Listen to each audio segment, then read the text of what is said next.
quantos são os números inteiros positivos de 5 algarismos que não têm os algarismos adjacentes iguais? Bom, então para formar um número de 5 algarismos, nós vamos fazer um processo de 5 escolhas. Começando da esquerda para a direita, eu vou colocar aqui como símbolo de interrogações, eu vou escolher o algarismo que vai ocupar a casa da dezena de milhar, posteriormente a casa da unidade de milhar, depois a centena, a dezena e a unidade. Então eu vou fazer um processo de 5 escolhas e estabelecer todas as variações possíveis. A quantidade total dessas variações, evidentemente, vai nos mostrar a quantidade total de números que podem ser formados. Então, começando da esquerda para a direita, na dezena de milhar, pensando nos algarismos que vão de 0 a 9, de 0 a 9 são 10 possibilidades. Mas lembrando que o primeiro algarismo da esquerda não pode ser 0, porque nós estamos determinando a quantidade de dígitos, a quantidade de algarismos no número, que são 5.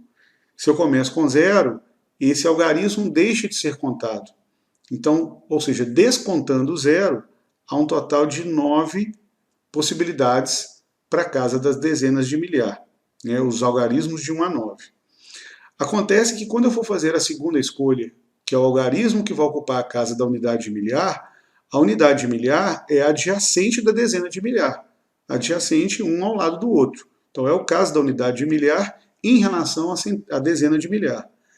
Como a escolha, então, da segunda casa, a escolha do dígito que vai ocupar a segunda casa, deve ser distinta da primeira, se nós pensarmos em descontar uma possibilidade, sobrariam 8.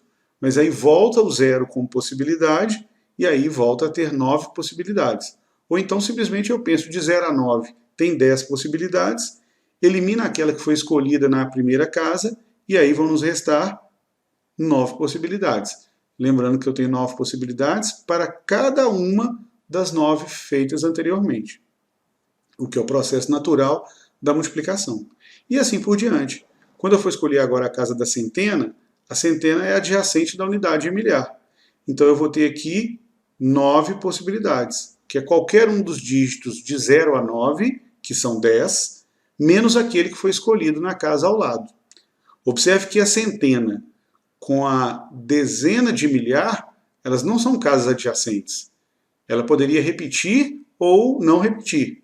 Elas são independentes, porque essas casas não são adjacentes. Então, adjacente à casa da centena é, por exemplo, a casa da unidade de milhar. Então, essas sim têm de ser distintas. Assim como ela também é adjacente da casa da dezena. Centena e dezena são casas adjacentes. Quando eu for escolher a dezena, esta deve ser distinta da casa do algarismo que foi escolhido para a casa da centena. Então, mais uma vez, igualmente, de 0 a 9, elimino uma possibilidade, nos restam 9 possibilidades para cada uma das que foram escolhidas anteriormente.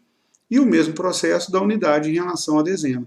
Então, de 0 a 9, para cada uma delas tem 9, então isso vai nos dar um total de 9 elevado a 5 possíveis variações, ou seja, 9 elevado a 5 números possíveis de serem formados. Resposta, letra E.